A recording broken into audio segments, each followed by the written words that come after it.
Captain Veltar felt the ship shake again as another system failed. The lights on the bridge flickered and died, leaving only the red emergency lighting. His crew moved around him in controlled panic, trying to fix what could not be fixed. "Captain, the main fusion core is completely dead," called out his chief engineer, Cassara. Her forearms moved quickly over the control panels, but nothing she did made any difference. "The backup power cells have maybe 70 hours left, and that's if we shut down everything except life support." Veltar closed his eyes and tried to think. The Gentle Current was a peaceful trade ship, not built for emergencies like this. They had been carrying refugees from the border wars between the hegemony and the free systems. 300 innocent beings who trusted him to get them to safety. Now they would all die in the cold darkness of space. "What about nearby systems?" he asked. "Anything within range?"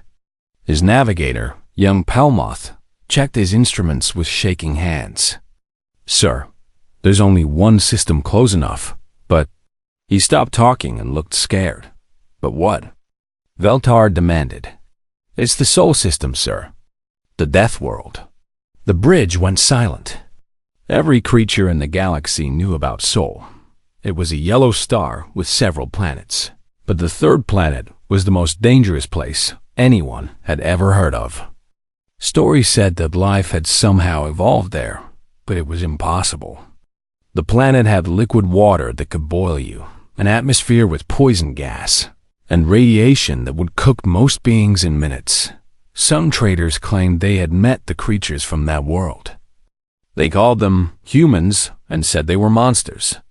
Tall beings with only 2 arms and 2 legs, who could somehow live in conditions that would kill anything else. The story said they were violent and aggressive, born from a world that tried to murder everything on it every single day. "Captain," said Cassara quietly, "even if the stories about humans are true, even if they exist, they would never help us. Why would Deathworld monsters care about strangers?" Veltar looked around his bridge. His crew was made up of different species, but they were all from peaceful worlds. Worlds with gentle weather, safe atmospheres, and kind people. None of them were fighters. They were traders and refugees, not warriors. "Sir," Pelmoth said, "I'm reading the power levels. We really do have less than 72 hours. After that, life support fails completely." The captain felt the weight of responsibility crush down on him. 300 lives depended on his choices. He could try to reach another system, but the math was clear. They would die before they got anywhere else. Or he could send a distress signal toward the Death World and hope that the monsters who lived there had some small amount of mercy. "Open a channel toward Sol system," he ordered. "Captain, are you sure?" asked Cassara. "The stories say that humans shoot first and ask questions later. If they even exist, they might just destroy us for coming too close to their world." "We're going to die anyway," Veltar replied. "At least this way, there's a small chance someone might hear us." The communications officer, a thin Valarian named Sifka, worked at her station. "Channel open, sir. But it will take hours for any signal to reach them, and hours more for any response to come back." Veltar stood up and walked to the center of the bridge. He had never made a distress call to an unknown species before. What should he say? How do you ask for help from creatures that might not even understand kindness? "This is Captain Veltar of the merchant vessel Gentle Current," he began. "We are experiencing total engine failure and life support emergency. We have 300 souls aboard, including women and children. Our power will fail in 72 hours.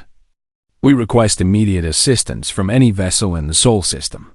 He paused, then added, "We mean no harm to your world or your people.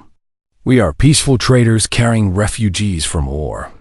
If you can help us, we would be grateful beyond words.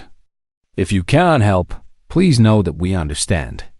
This message is being sent in 17 different galactic languages. Please respond if you can understand any of them.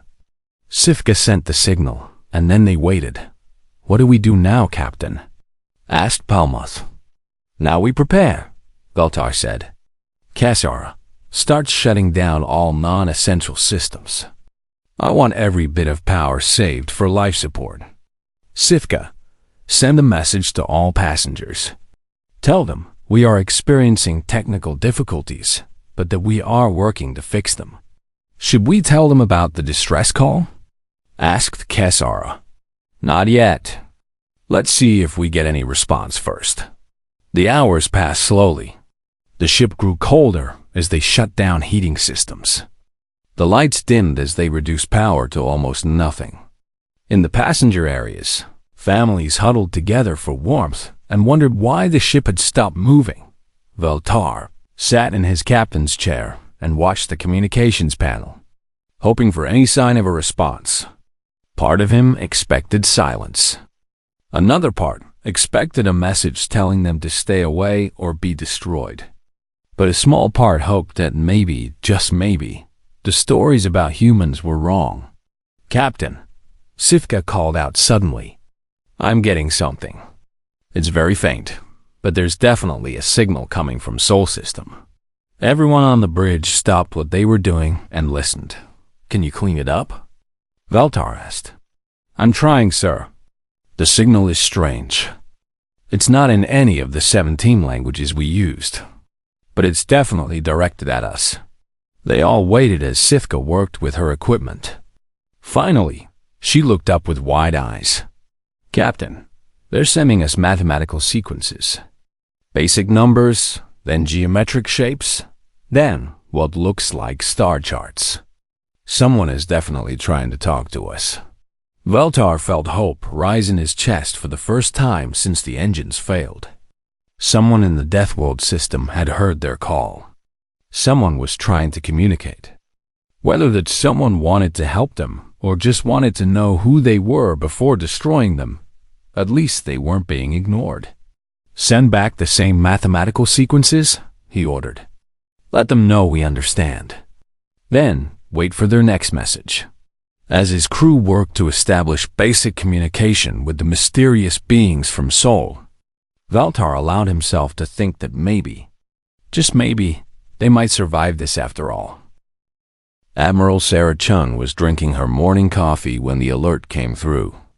The bridge of the UES Indomitable had been quiet during the night shift, with only the soft humming of the massive ship systems and the distant glow of stars through the forward viewport. They were 3 days into their shakedown cruise, testing the new battleship systems at the edge of the solar system. Admiral, priority message from Earth Command, announced Lieutenant Torres from the communication station. It's marked as Code Black. Sarah set down her coffee and straightened in her command chair. Code Black meant first contact protocols. In her 20 years of military service, she had never seen a real Code Black alert. They practiced for it, planned for it, but nobody really expected it to happen during their watch. Put it through, she ordered. Fleet Admiral Rodriguez appeared on the main screen, and Sarah could see the stress on his weathered face. Behind him, the Earth Command Center was buzzing with activity. Sarah, we've got a situation. 3 hours ago, Deep Space Monitoring Station picked up an alien transmission. It's a distress call, and it's directed at us. Sarah felt her heart rate increase.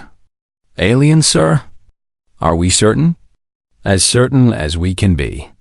The signal contains mathematical sequences, star charts, and what are linguists think might be multiple alien languages. Dr. Chun's team has confirmed that the transmission patterns are completely unlike anything human technology produces. The screen switched to show a star chart with a blinking red dot. The signal is coming from here, roughly 18 billion kilometers from Earth. Our best estimates suggest a ship in distress with limited time remaining.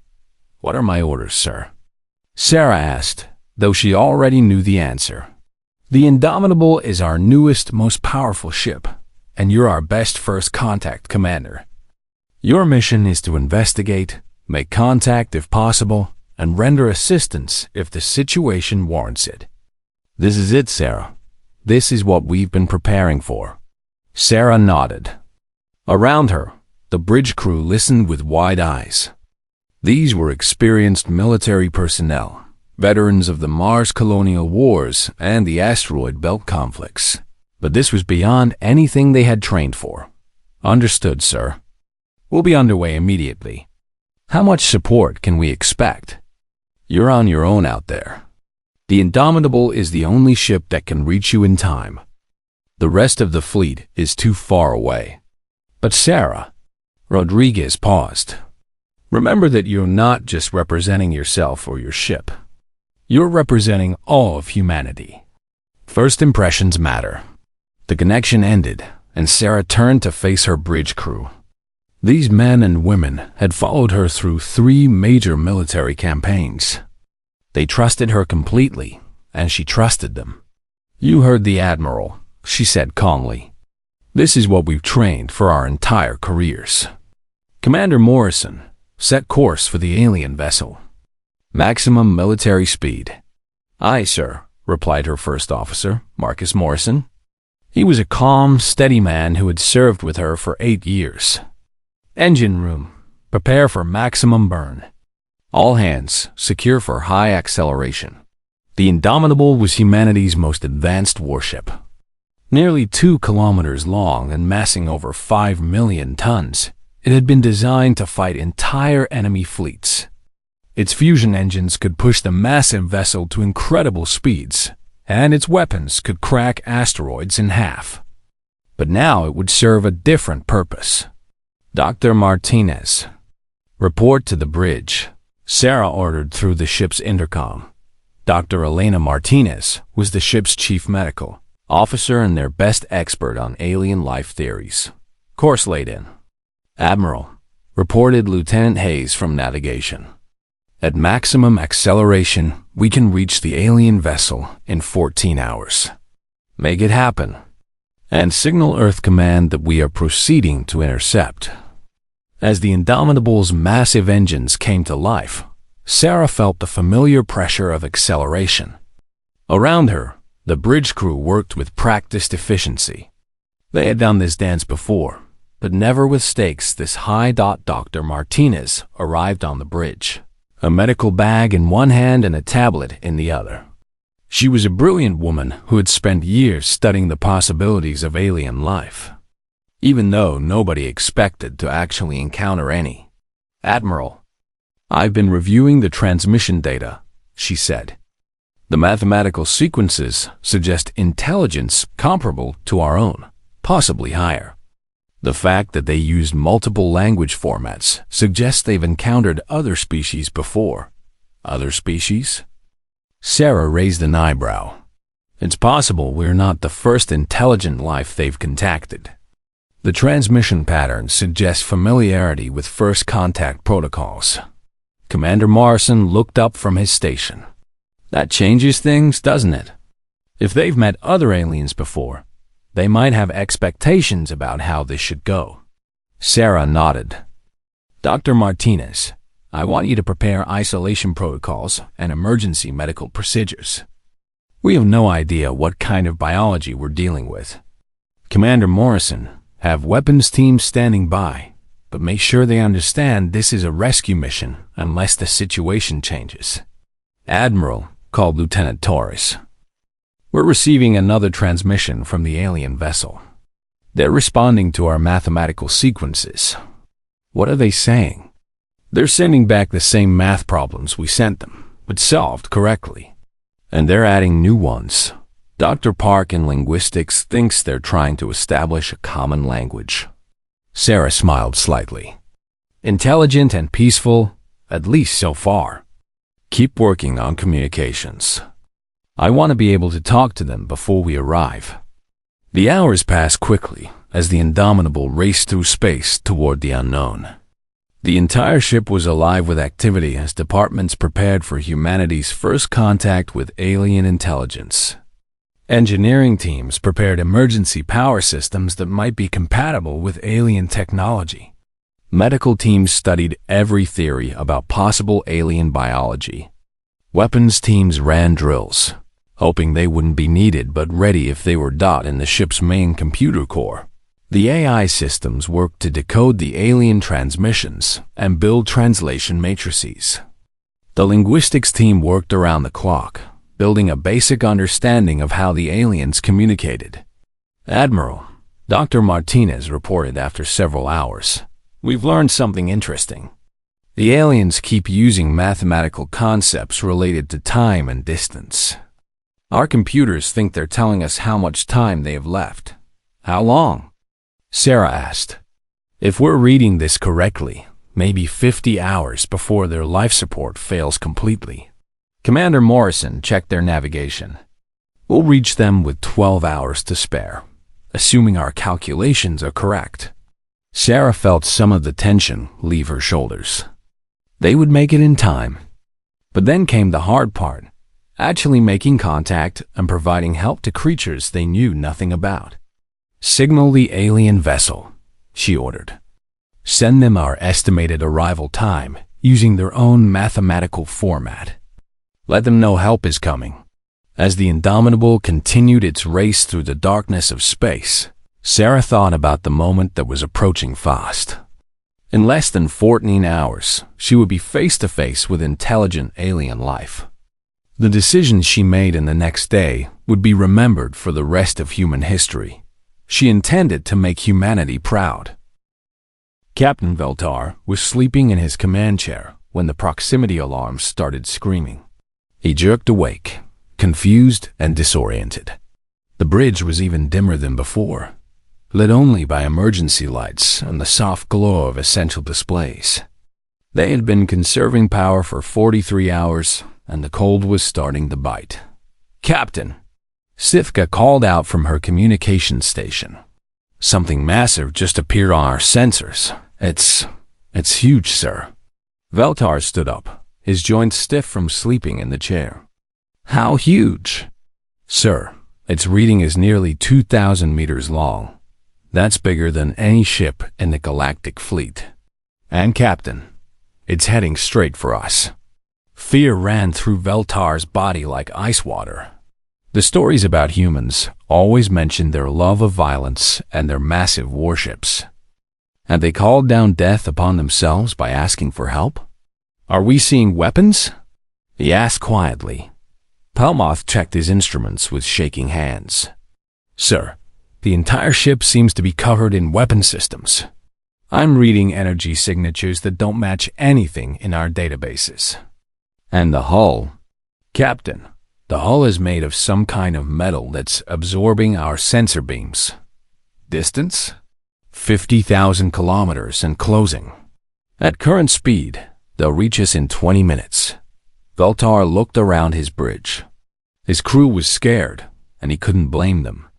They had asked for help from the Death World, and now something that looked like a mobile weapons platform was bearing down on them. "Sir," Sifka said softly, "we're receiving a transmission. It's in the mathematical language we worked out with them." "What does it say?" I think they're asking if we're the ship that sent the distress call. They're also sending what looks like peaceful intention symbols." Veltar made a decision that would change his life forever. "Send back confirmation.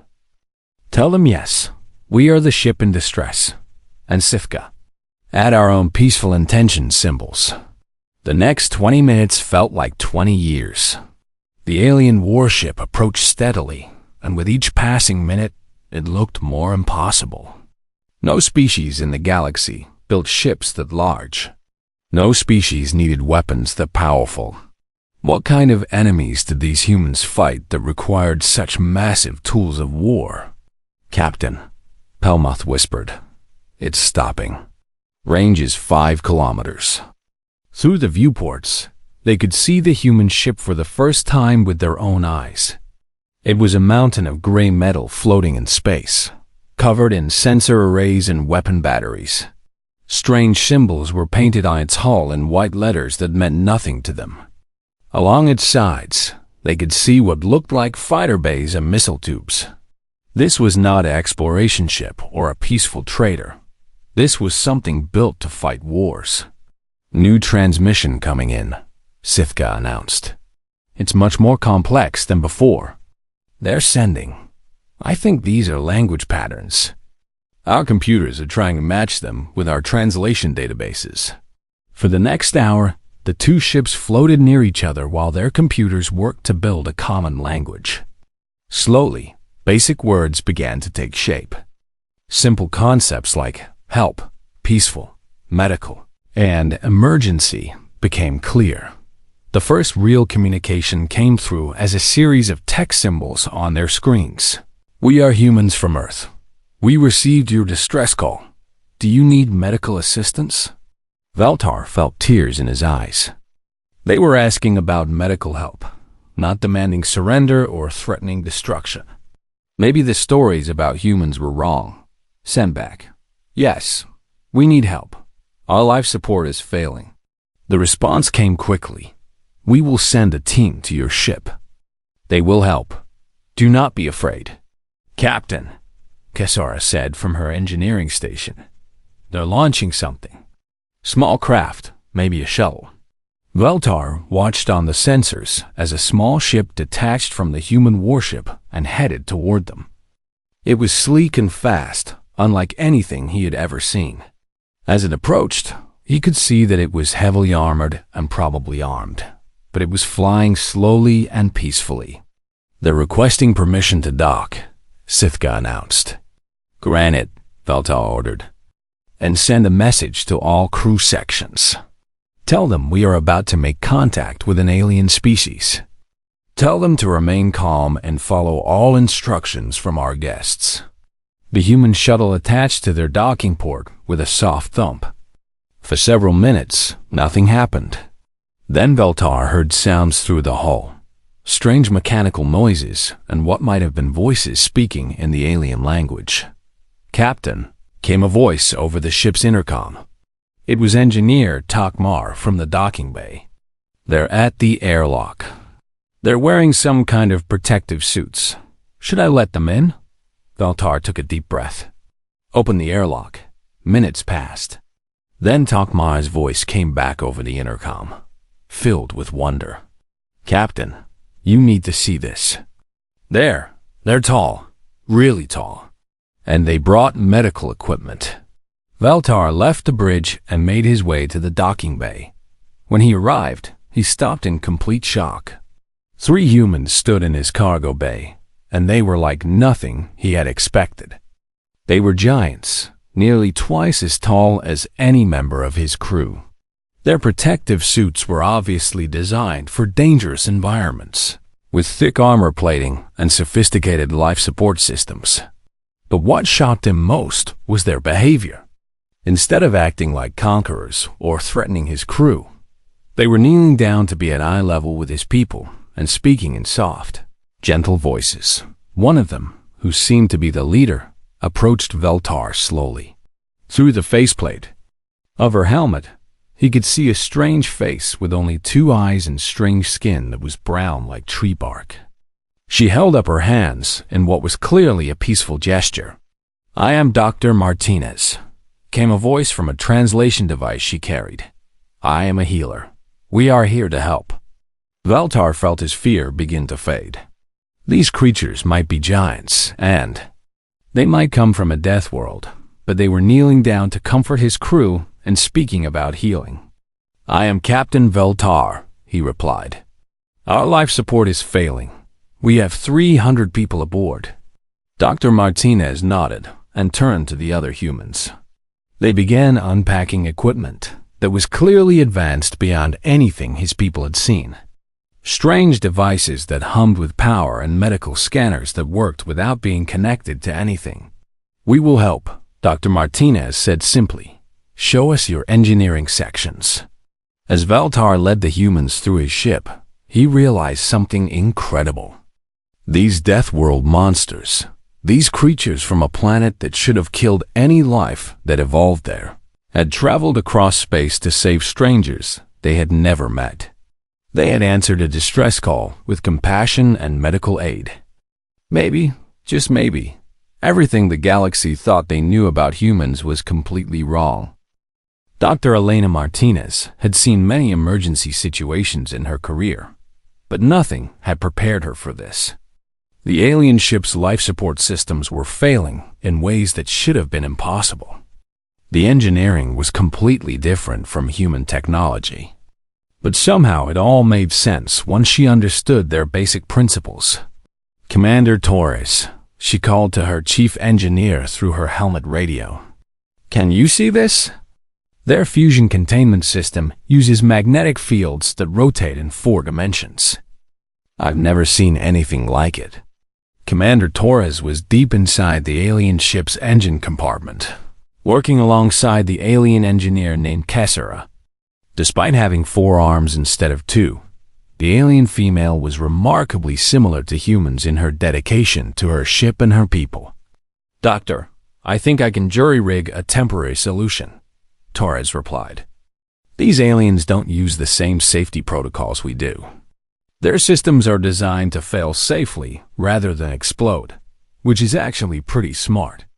But it means that when they fail completely." Dr. Martinez watched as Torres worked. The human engineer was wearing a full environmental suit because the alien ship's atmosphere contained gases that would poison a human in minutes. But Torres worked as if she was in her own engine room, adapting human technology to alien systems with the kind of improvisation that had made humanity successful in the harshest environments. "Their biology is fascinating," Dr. Martinez said to Captain Veltar, who was watching nervously as the humans worked throughout his ship. "Your people breathe a nitrogen-methane mix that would kill us instantly, but your bodies are incredibly efficient. You need much less food and water than humans do." Captain Veltar tilted his head in the way that his species showed confusion. "But doctor, your people come from a death world. How can our biology be more efficient than yours?" Dr. Martinez laughed, a sound that the translation device turned into something like musical chimes. "Captain, I think your people have some very wrong ideas about Earth.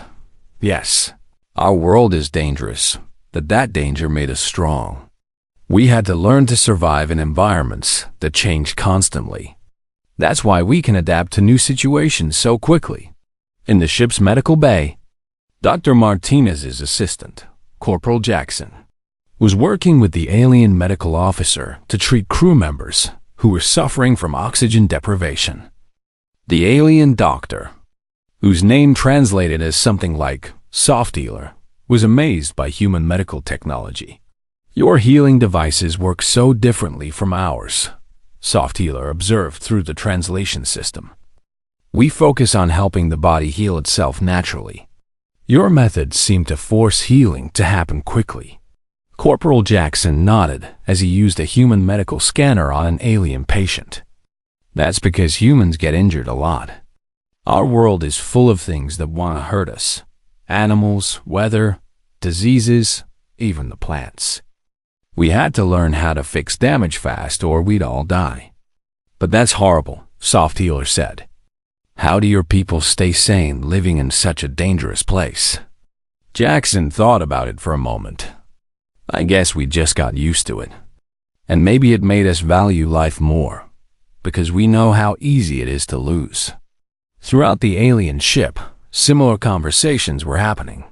Human engineers were working alongside alien technicians, sharing knowledge and techniques. The aliens were amazed by how quickly humans could understand and adapt to their technology, while the humans were impressed by the elegance and efficiency of alien engineering done in the ship's passenger areas. Human Marine Sergeant Williams was helping distribute food and water to the alien refugees. Many of them were families with children, and Williams found himself thinking about his own kids. Back on Earth, the alien children were curious about the giant in the strange suit, and Williams knelt down to their level, just as he would with human children. Through the translation device, he told them simple stories about Earth, about oceans and mountains, about animals and forests. The children listened with wide eyes, not understanding that they were hearing tales from the legendary Death World. "Are there really creatures on your world that are bigger than your ship?" asked a small alien child whose parent had introduced her as Pipka. Williams chuckled. "Not quite that big, but we do have some pretty huge animals. Blue whales are almost as long as your ship, and they live in our oceans." Oceans? Huge areas of liquid water. So big you can't see the other side. The alien child thought about this seriously. That sounds scary. It can be, but it's also beautiful. Maybe someday you can visit Earth and see for yourself. The idea that aliens might visit Earth as tourists rather than conquerors was something Williams had never considered before. Back in the engine room, Commander Torres was making progress. "Captain Veltar, I think I've got it figured out. Your fusion core didn't explode because your people are smarter than us about safety systems. But that same safety system means I can't just restart it. I'm going to have to build you a new power system using parts from our shuttle. Is that possible?" Veltar asked. "On Earth, we have a saying, necessity is the mother of invention. When humans really need something to work, we make it work." Torres had been working for 8 hours straight, adapting human power cells to alien technology. It should have been impossible. The two technologies were completely different. But Torres approached the problem like a puzzle, finding ways to make incompatible systems work together. "The amazing thing," Kesara said as she watched Torres work, "is that your people seem to enjoy this kind of problem. On our worlds, when technology fails, we replace it or call for specialists. But you seem to like finding new ways to make things work." Torres paused in her work and grinned. "Kesara, humans have been making impossible things work for thousands of years. We turned a planet that wanted to kill us into our home. Making your ship's power work again? That's just another Tuesday for us." Dr. Martinez checked her readings and realized something remarkable had happened. In less than 12 hours, her team had not only stabilized the alien ship's life support, but actually improved it. The aliens would now have power for months instead of hours. But more than that, something else had changed. The aliens were no longer afraid of the humans. Captain Veltar walked among the human crew members as if they were old friends. The alien children played games with human marines. The alien engineers were eagerly learning human techniques while teaching their own methods. Dr. Martinez, Captain Veltar, approached her as she finished her final medical checks. "I need to ask you something. Your people could have ignored our distress call. Your warship could have destroyed us easily if you wished. Instead, you risked your lives to save strangers. Why?" Dr. Martinez thought about the question carefully. "Captain, humans learned long ago that we're stronger together than apart. Yes, we fight sometimes. Yes, we come from a dangerous world. But that danger taught us something important. We survive by helping each other survive." She gestured around the ship, where humans and aliens were working side by side. "Besides, you needed help, and we could provide it.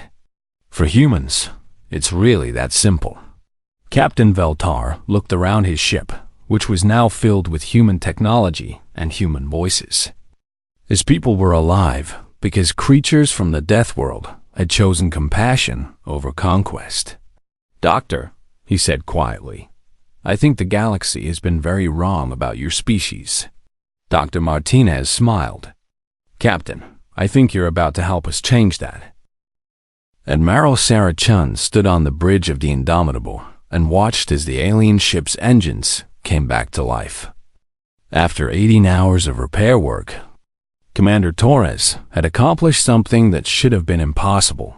She had created a hybrid power system that was actually more efficient than what the aliens had started with. "Admiral," Commander Morrison reported, "the alien vessel is reporting full power and stable life support. Dr. Martinez says all their people are healthy and ready for travel." Sarah nodded. The rescue mission was a complete success, but now came the hard part. Captain Veltar had offered to take them to his home system, which would mean humanity's first contact with galactic civilization. The decision she made now would affect every human being alive. Captain Veltar, she said into the communication system that her linguists had finally perfected. Are you certain your people will welcome us? We don't want to cause problems.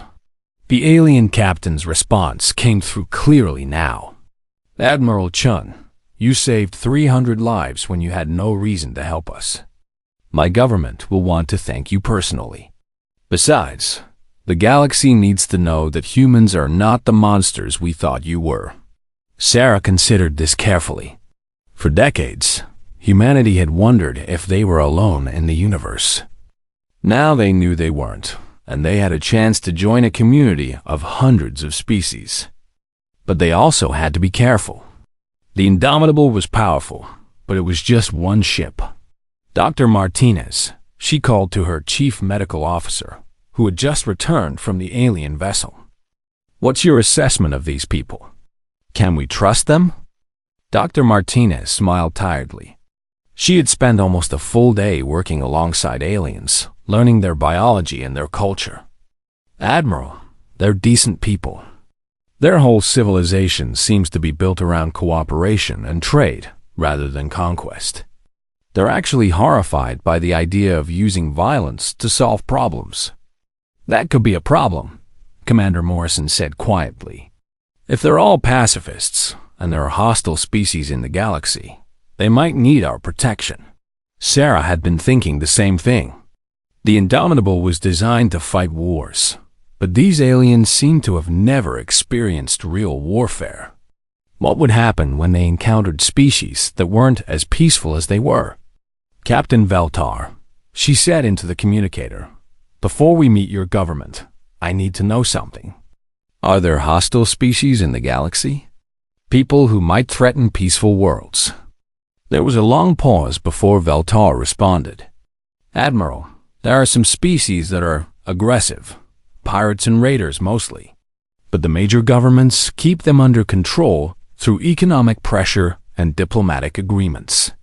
What happens when economic pressure and diplomatic agreements don't work? Sarah asked without another pause. Usually, we just avoid those areas of space. Sarah and Morrison exchanged glances. The aliens were even more peaceful than they had thought.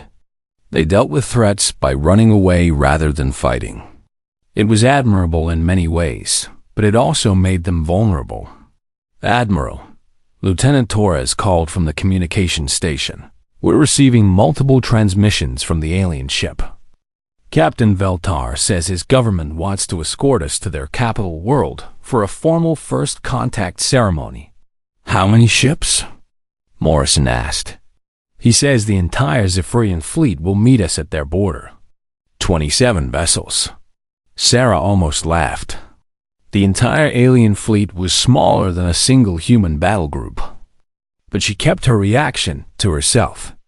These people were offering them friendship and respect, and she would respond in kind. Tell Captain Veltar that we accept his invitation, but remind him that we're a military vessel. We don't want anyone to feel threatened by our appearance. The journey to the Zephyrian home system took 3 days. During that time, the two ships traveled together while their crews continued to exchange knowledge and culture. Sarah learned that the Zephyrians were part of something called the Galactic Trade Alliance, which included over 400 species across dozens of star systems. 400 species, Dr. Martinez marveled as she reviewed the data. Admiral, we're not just making contact with one alien race. We're potentially joining a galactic community. But as they learned more about galactic civilization, Sarah began to understand why Captain Veltar had been so amazed by human capabilities. The galaxy was peaceful because most species were like the Zephyrians, intelligent, cooperative, and completely unsuited for warfare. They had achieved peace by avoiding conflict, not by being strong enough to defend themselves. When the Zephyrian fleet met them at the border, Sarah was struck by how beautiful their ships were. They were elegant and graceful, clearly designed for exploration and trade rather than fighting. But they were also fragile. A single missile from the Indomitable could probably destroy any one of them. "Admiral," Commander Morrison said quietly, "their escort formation is all wrong. If they were attacked right now, they'd be wiped out in minutes." Sarah nodded. These people had forgotten how to fight because they had lived in peace for so long. It was wonderful, but it was also dangerous. The ceremony on the Zephyrian capital world was unlike anything Sarah had ever experienced. Representatives from dozens of species gathered to meet the humans, and each one was amazed by the same things. Humans were tall and strong. Human technology was robust and powerful. Humans could adapt to any environment. But what seemed to amaze them most was human willingness to risk their lives for strangers. "In all our histories," said High Minister Yelanara, the Zephyrian leader, "we have never heard of a species that would cross dangerous space to help people they had never met. Your actions have already become legend among our worlds." After the ceremony, Sarah met privately with the leaders of several species. What she learned worried her. "Pirates have been getting bolder," admitted Trade Minister Colram from the Hegemony worlds. "They know we won't fight back, so they take what they want and leave. We lose more ships every year." "There are also the Scorath Empire," added Director Valmyra from the Free Systems. "They're not pirates. They're conquerors.